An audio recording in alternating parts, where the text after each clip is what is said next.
Well, hey, Vision. Okay, I knew coming in today there would not be many churches in this country that were going to have more fun than we were going to have at church today. Do you agree with that? Well, that is what's happening at Vision Church.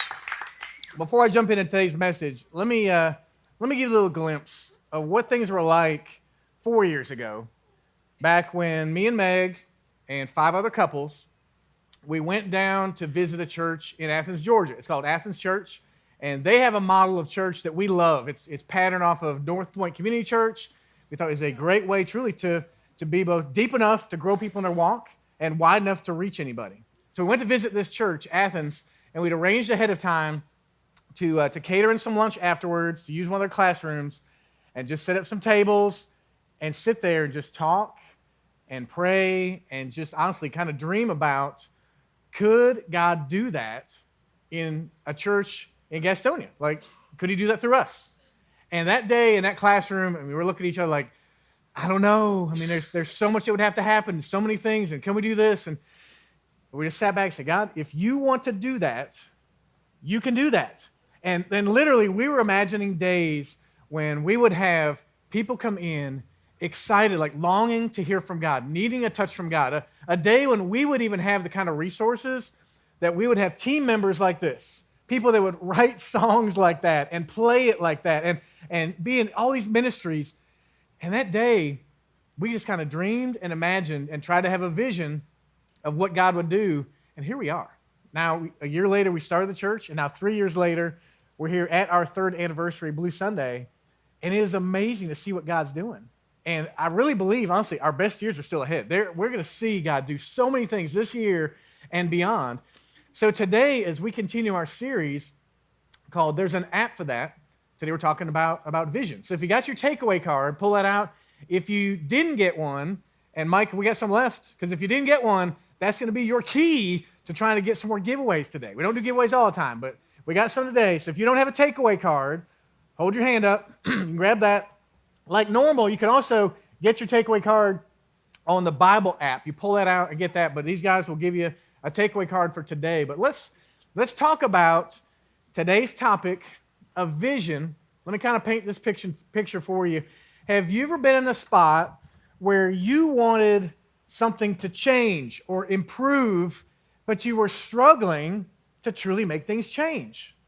And I think if you're like me, honestly, you have been in spots like that. Let's be real here. Have you ever tried to get change like in your weight or in your health? Okay, your weight, your health, yeah, like we have. Okay, how about your finances? When it like stresses you out every month to try to pay the bills, to try to... Joel, I just saw you. I don't usually call people out, but my friend Joel, who usually works on Sundays, is here today. Man, that's great. And if you've ever been in a spot really, like financially, anytime you think about money, it stresses you out. And you're like, God, I don't want to live this way the rest of my life. I want something to change. Or how about even just peace? Like overall, you say, my life, too fast, too busy, too crazy. I want more peace in my life. I want that. You have like this longing inside of you. But how do you get there? Because we got this problem. This problem is that a kind of a blurry or even a blank picture of the future, it makes it really hard to inspire change. If you can't get a picture of what's out there, you can't really imagine it well enough, it's too blurry or it's just blank, you're like, how can I have the inspiration to change? That's the problem we're going to deal with, but there's good news, because there's an app for that, and it's called Vision. And I'm not talking about Vision the church, I'm talking about Vision the word, Vision the concept.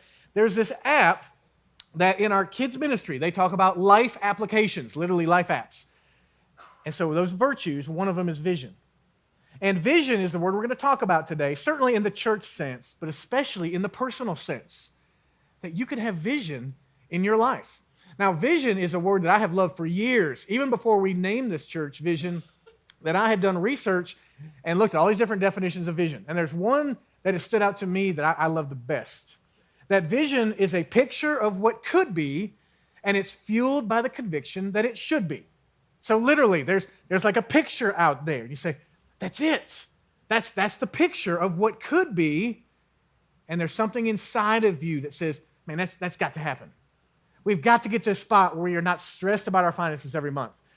I got to get to a spot where I have more peace in my life. That's got to be the fuel that truly, it will drive me toward that vision. So in the tough times, in the lean times, when it gets blurry again, no, wait a second. There's a picture what could be. It's out there. And there's something in me that's going to fuel me. It's a conviction that it should be. So as we talk today about this concept of vision, especially, I want you to think about your spiritual life and really, what is your vision for how you could grow spiritually? Because all those other things I've mentioned already, you grow in your spiritual life, it's going to help those other things. If you grow in your walk with God, it's going to affect every area of your life. So in terms of this bottom line today, if you're new here at Vision, we always boil it down to bottom line, that vision is a powerful tool that can help create positive change. If we're all agreeing that we got areas in our life where we want positive change, listen to me for the next little bit as we talk about vision. And I'm not talking about the church vision, I'm talking about this concept of vision. It's a powerful tool that can help create positive change. Now, we started this thing 3 years ago. And when we put together a mission statement, we didn't want it to be something that just went on a wall or went on a website, and you're like, what's the mission statement? I can't remember. It's complicated. You know, our mission statement here, it's in two pieces. It's to lead people to Christ and to help them live out God's vision for their life. Then when I think about, like my friends Kevin and Jamie here and their boys, you know, boys, God has got a vision for your life, both of you too, that we want to help lead you to Christ. We may be a piece of that. We want to partner with your parents to do that, and it's cool. We have seen baptism, life change happen in that family. We've seen in so many people in this church that we have helped lead you to Christ. Now, I would say look at that in a couple different ways. First of all, there's salvation. There's the first time that you ever come to know Christ, and that's awesome. And I think we all have times where we kind of get dry. We kind of get distant. You don't lose your salvation, but we get people come in here and say, man, I haven't been to church in years. I have just really no passion for God right now. And so, man, let's lead you to Christ. Or maybe you're weak. You say, man, this week it wore me down.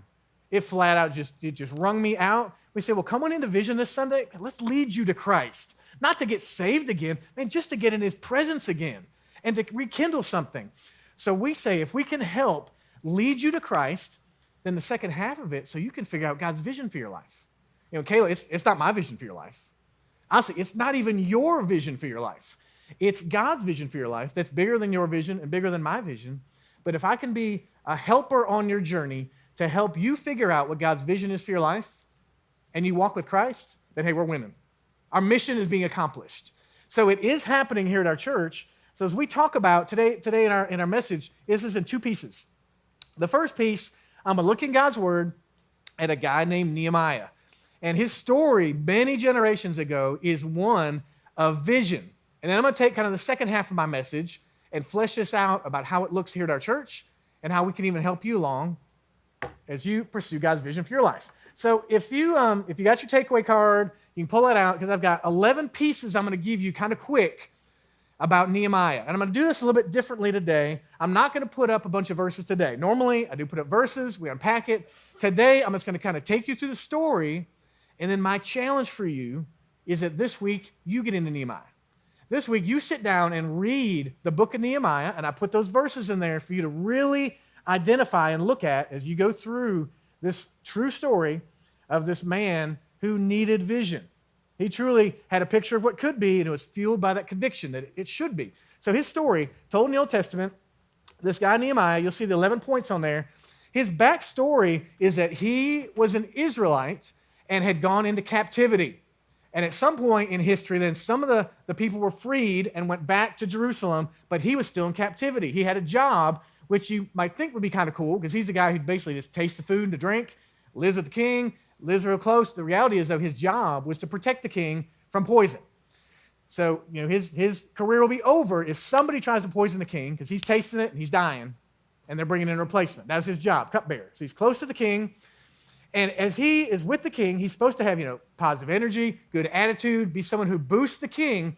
But one day, he comes into the king's presence, and he's down. And what we're finding out, the backstory is that the people who went back to Jerusalem have not been able to catch a vision for rebuilding their town, for putting the walls back, for getting their honor back. And it breaks his heart. I'm going to take 11 pieces from his story, go through it kind of quick, so jot these down, and then you dig into Nehemiah fully this week. Let's start off number one. You got to face the situation. And I'm going to kind of parallel this to maybe you and your spiritual growth, particularly for men. So for a second now, I want, if you're a man and you're either a head of household or a young adult, you say, man, I want to grow in my spiritual leadership, in my walk as a man. For the men who are here that truly believe that, raise your hand. Okay, don't do it just because I'm asking you to do it, but really, if you mean it, if you're like, yes, Matt, I want to grow. And I know, I've seen those guys. I've seen those guys growing.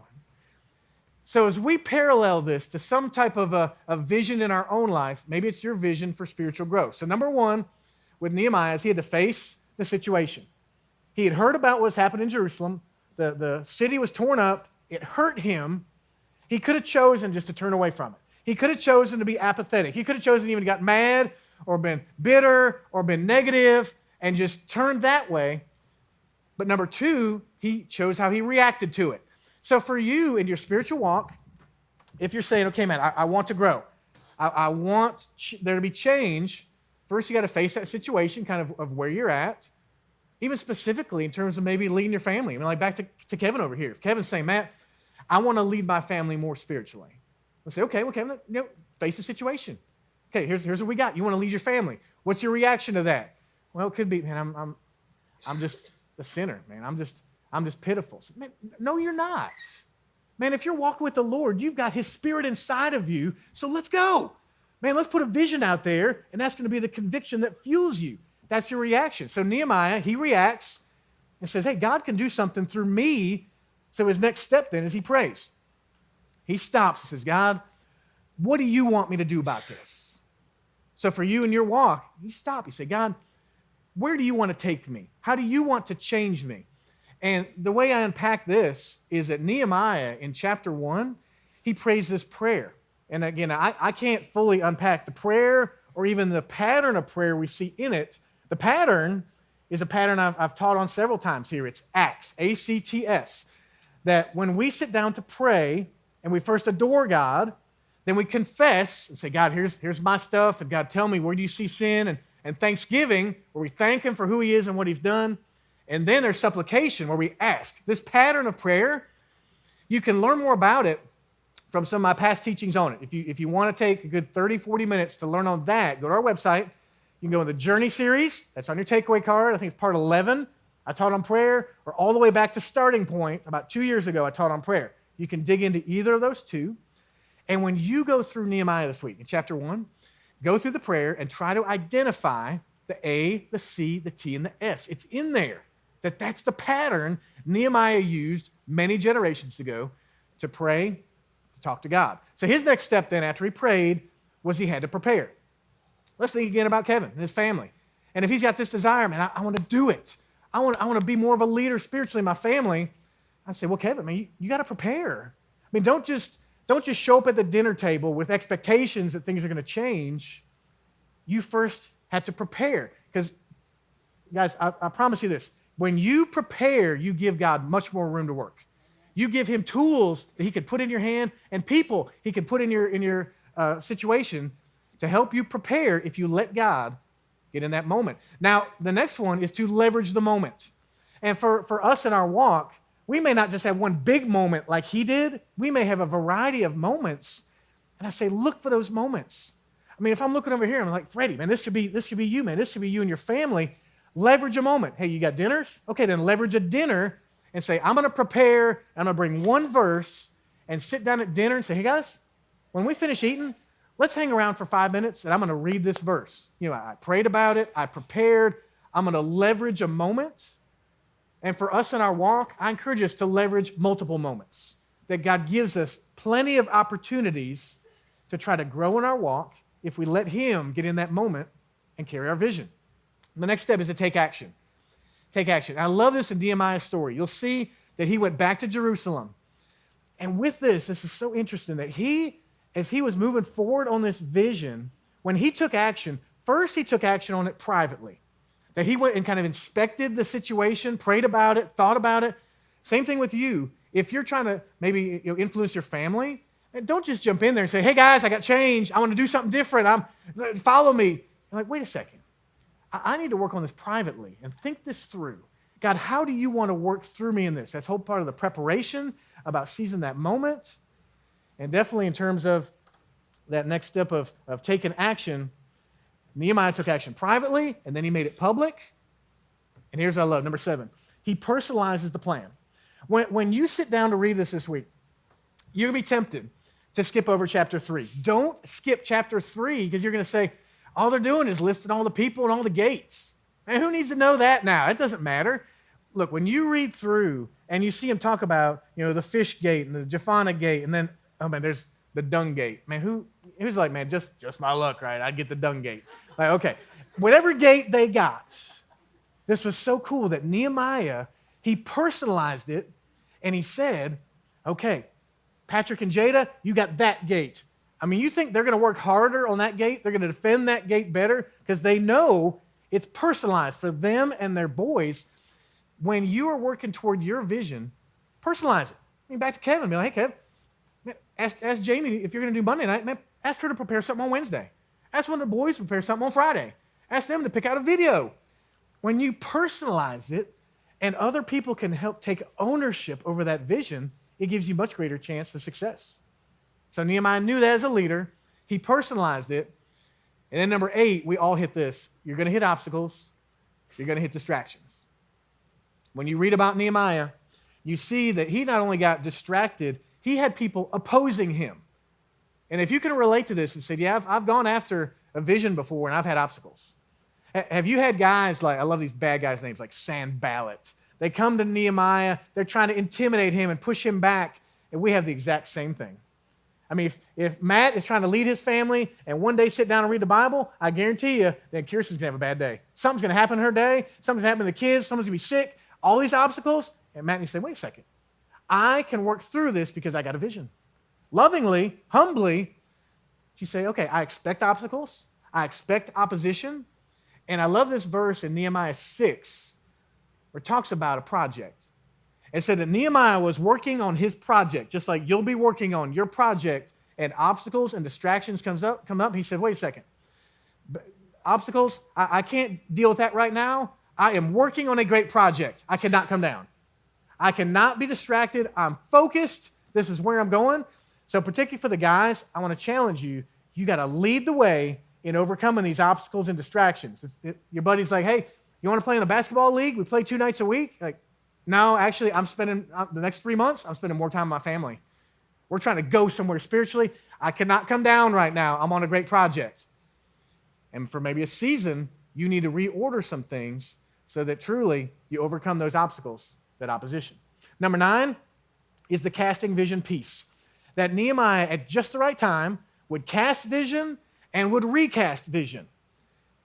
And when you look at his story and see this described, the project took 52 days, and halfway through, they had it halfway built, he gathered the people around and said, hey, let's talk about this again. Let's recast the vision. I take this literally to mean that when we have vision in front of us, about once a month at least, we need to get in front of that vision again. We need to get that thing in front of us, say, hey, family, remember, we're doing this. I know we slipped off a little bit, or I know you're getting tired of this, or whatever. Hey, we got a vision. Let's stay on track for this. Nehemiah knows that. And he keeps casting that vision in a way that connects with people, that reminds them, that reminds himself what they're going after. If you want to dig deeper into vision, how to cast it, how to live it out, I got a couple resources for you. The first one is the first series we had here at Vision, called it Blueprint. We've got some blueprints up here. We had some levels and all these different tools to get us thinking visually about vision. You go on our website, watch the 6-part series called Blueprint to dig deeper in the story of Nehemiah. Second thing you can have is a book by Andy Stanley. It's called Visioneering. You can go on Amazon, but you can get it for $10. He takes about 200 pages and unpacks the story of Nehemiah. So you can grab vision through some of those resources and truly ingrain this in you of how to cast vision. Now, the last 2 things about Nehemiah is that, first of all, he leads by example. He leads by example. This is an important piece of our culture here at Vision. I love that Nehemiah, he was a guy who got in the trenches. He was a guy who got his hands dirty. There were times when it was quitting time, and he could have gone back to the nice, posh place to sleep and said, no, I'm going to hang out with you guys. I'm going to stay here. There were times when the nobles and the the more entitled people in that society were saying, come on, Nehemiah, come hang out with us. He said, no, wait a second. I'm a man of the people. We're in this together. I will lead by example right in the trenches with you. And again, he personalizes it. This leading by example is so important for you as a leader, whether it's in your business, your family, that you get your hands dirty and say, come on, let's go together. Not I'm pushing you to change. Let's go to change together. And the last piece, I love this, is celebrate. And I hope you can certainly feel that at Vision Church today, that we like to celebrate. I know we're a little bit over the top today. This is a special day. But in general, we are pursuing a vision. We're going after it, and we want to celebrate certainly big wins, but I want to make sure in your life that you even celebrate the little ones. If you sit down with your family, one time and read one verse and then pray together, hey, man, celebrate it. Walk away from that saying, hey, I'm making progress. I'm going the right direction. Track things so you can look back and say, wow, we have met as a family, 5 times, or I've read through 2 books of the Bible, something to where you track it and celebrate so that when you get tired or discouraged or that vision gets blurry again, you're like, wait a second, look at all these wins. We're going somewhere. We're succeeding. So Nehemiah takes all these 11 pieces, and remember, this is not a system. You don't just do a system and God has to respond with an answer. This is what I call a pattern. You find a pattern that works, you live it and work that pattern, and you can see vision work in your life. Now here at Vision Church, we want to help you with that. That's why we created this place. Now 3 years ago, when we launched, we had, about 100, 120 people, and we were getting excited about stuff. We said, hey, people will love getting vision gear, vision stuff. So we actually, I'm going to give away some of these things today. If you got your takeaway card, pull that out, and Richard's going to help me with this, because if you, on your takeaway card, have a smiley face, if you got a smiley face, then Richard will give you one of our vision water bottles. Anybody got a smiley face? There should be 2 out there. There's one over there. Who else got a smiley face? It's out there somewhere. Patrick's going back to get a card. All right, we'll see if someone comes up with that. Now, these other 2, and this got a little bit competitive in the first service, because if you have a V with a dot in it, the first one up here gets the hoodie, the second one gets a T-shirt. So Ron Grant is moving. He's moving. Oh, the hustle. Wow. Okay. Wow. And will you take that and give it second to last row there? I'll show you. Keep going back. And just to your left. Yeah, give me that water bottle. There you go. Okay, so 3 years ago, we launched this thing. We got about 100 people, and I want to show you some pictures. We're getting this place ready, and it was so cool. This place was so simple. I mean, it used to be a skating rink, then it was a karate place. So we'd come in, we're tearing down stuff off walls, taking down mirrors. Guys are like, I don't know, let's paint this or do this. We didn't have much money. What could we do to get it ready to open? So we're doing those type of things with our hands. Then you see our training camp. We would meet every other Sunday and just kind of train about different, what our culture was going to be like, how we're going to design the attitude in our church, the way we reach people. And you could tell we had fancy stage designs back then. Man, it was great. But we had that. Then we opened on launch day and had our blueprint series with our small but humble band. And that's when I sit back today and look and see how God has built our band, our environment in here on our launch day. And then you also get a look at Trailblazer, our elementary environment. And it was great. Back then we didn't have much. We put stuff up on the walls. We got costumes and stuff. So hey, we're going to love on kids from the start. That's how we launched. Then in terms, you think about our numbers, we started off with about 100, 120 people. Currently, we got 350. We've tapped past 400 a couple times. And like I say all the time, that it's not about numbers, but the reality is every number has a name, and every name has a story, and every story matters to God. And when you see somebody come in here and something lights up in them to where they change because of Christ, then you'll know it is not about numbers. It's about people. So as we've been growing, we got about 150 households that call us home. And I love this picture from our student ministry. It shows the vastness of families in here. They're it's crazy, man. Diversity, energy, crazy. And that's just our student ministry that pile in here every other Sunday night. And we just love how God is just drawing people here, drawing people to himself. We talk about life change. I know that's hard to measure, but you try to look and see how people are changing, people are growing. And one way we do that is we give people a chance to get baptized. And some people say, man, that's strange to get in front of a group of people in a tub of water in an old karate place and go underwater and come up. We say, that's what Jesus said to do. You can stand for him and do something symbolic like that. So in 2015, we had 15 people baptized. In 2016, we had 16 people baptized. We thought, well, that's interesting. Is God going to grow like that number year after year? So 2017, we had 58 people baptized. And, man. So you think about, in 3 years, 89 people have got baptized. And after our one in December, we immediately had 4, 5, 6 saying, when's the next one? When's the next one? So this year we'll have at least 3 indoor, another outdoor.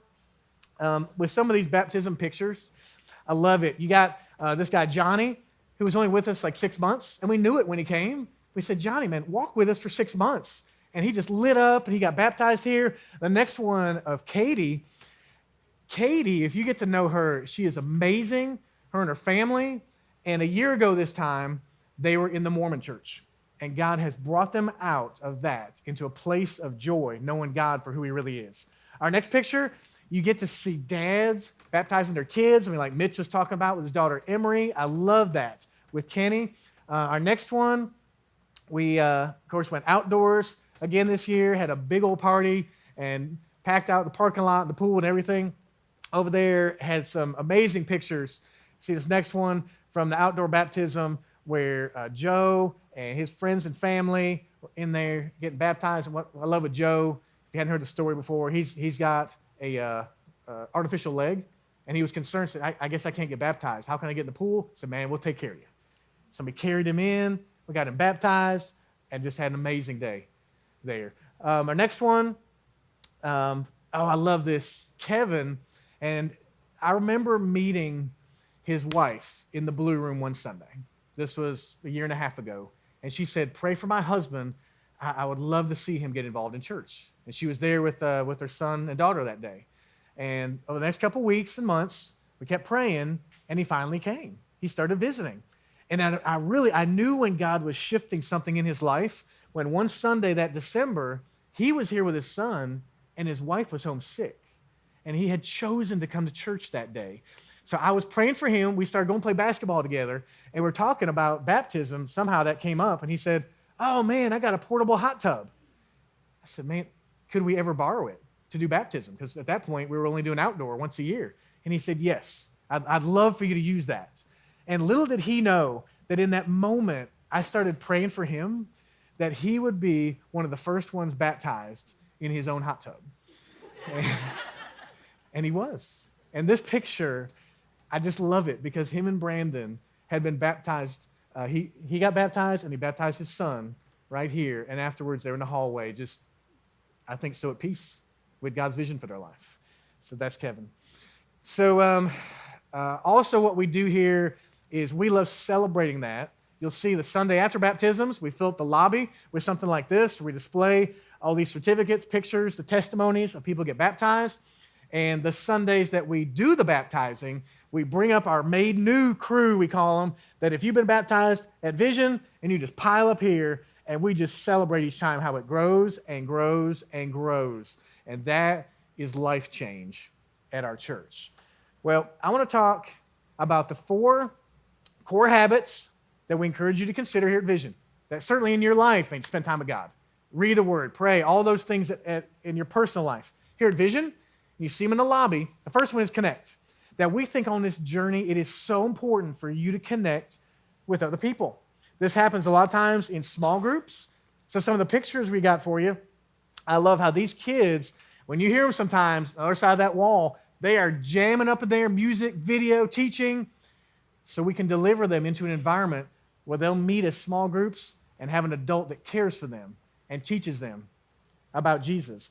In our Ignite student ministry, you can see that our students, whether it's at camp or here at Ignition every other Sunday night, they build relationships. They have fun. Last Sunday night, I loved it. If you saw Facebook Live, we were running a game over here. It was like blind musical chairs. Kayla, she's tough in that game, right, Kevin? They were tough on everything. She's strong. We're playing this game, and we're Facebook Live in it, and I love seeing the comments popping up, and somebody puts in there, how great is it to see teenagers having fun at church? And I'm like, yes, it is. That these teenagers want to come to church, and we're not just playing games. I thought about the other day, we spend 2 hours with them, we spend 10 minutes playing games. Right. 30 minutes hanging out, 30 minutes in small groups, and there's all these other elements so that they would enjoy their experience and get in small groups and learn more about Jesus. In our men's and women's ministries, you go, you hang out with them, do fun stuff. Like, has anybody ever done like the escape room before?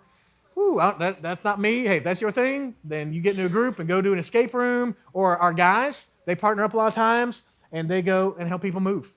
They serve together. That's part of their connection. The next core habit is serving.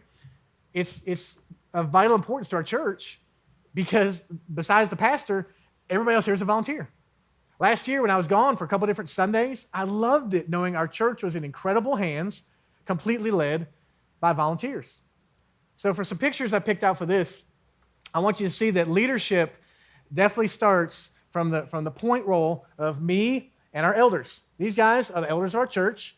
You got John here, Mike, and Keith, and these are three men that I say they're like the rails of our church to keep us on track toward our vision.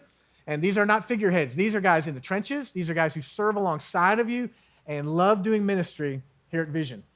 Then last June, you can tell we love our volunteers. We celebrated them. We had this big old volunteer celebration, did crazy things with our band. They were acting up like Bon Jovi, doing other parodies. And then this next picture, I'm not sure what happened, but I was totally framed. And but I'm willing to do what it takes to celebrate our volunteers, even rap. So that's what we do for volunteers. When you take a look through our ministries and see people that love serving with our preschoolers, and I tell people all the time that we don't do childcare here. If you got a kid, they're going into a ministry to learn about God's love. It starts in preschool. It goes across the hallway to Trailblazer, where they take those life apps and they pour it out and use creativity and excellence in the way they do this. Our student ministry, I love these next two pictures because here are our leaders doing a lip sync. And don't miss this. I say, you do this so that you can do this. You kind of earn that right, if you will, when you let your hair down and be silly with a teenager so that you can then go and be serious with a teenager. And that's what Kayla does with these girls. She does. Our next picture, we got that we take leaders and volunteers in ministry to conferences. They take a day off of work. We go to Charlotte, a couple different conferences. And they say, pour into us. We want to be even more and more valuable. So we do that with this group of leaders, and we took some from our preschool and children's ministry in that picture over to Charlotte and just poured into them because we value serving at our church. We also take it outside this campus, and we go and serve in our community, whether it's across the street at Terrace Ridge, and we make hamburgers. We go inside and play cards or take little gifts by their room to let people know that they're loved and cared for. We have teams that go to Gastonia Street Ministry. We serve them. We give them food, music, and a message, and we love on them. We also donate out of our budget to that ministry to help them. We take other teams over to Southwest Middle School, feed their staff, love on their students.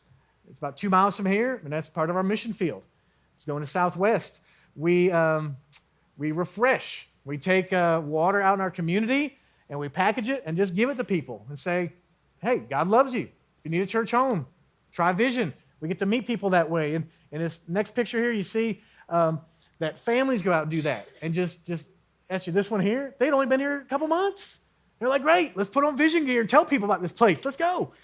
And then this next one is how Vision's a little bit strange at times. We do things different. That we brought in a mob that packed out this room and said, let's go out in the community and give away money. And they brought their own money. We went out and gave it away strategically, saying, you have been blessed by a cash mob. God loves you. If you don't have a church home, try Vision. And that was it. That's what that team did. The last thing about serving is that next week we're going to start something new in our announcement time. We're going to call it Top Ops. That every other week we're going to tell you about the top opportunities to serve at Vision. Areas where we have biggest need or new ministry, and we'll communicate those as our top ops so you can hear that and say, hey, I'll try that. I'll test drive that. And I do want to tell you, if you've been here at Vision, you call it home. If you're not serving anywhere, you're going to get contacted by someone on our team saying, hey, let's give you some options. Let's find a place you want to test drive, you want to get involved. And we want you to find that spot and not just fill a spot, but you find your spot. So we'll contact you lovingly and say, hey, where do you want to serve? Let's try it. All right, the third core habit is to give. And in giving, like Courtney said, thank you for your generosity.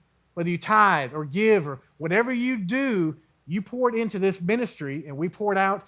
In fact, this past year, we made our first commitment to an overseas team that goes to South Africa, and they do outreach, the Rouse family, and they pour into leaders in South Africa that will pour into people who want to know about Jesus. And I said, I want to go over there and pet that cat. I mean, that looks so cool, man, have a pet cheetah.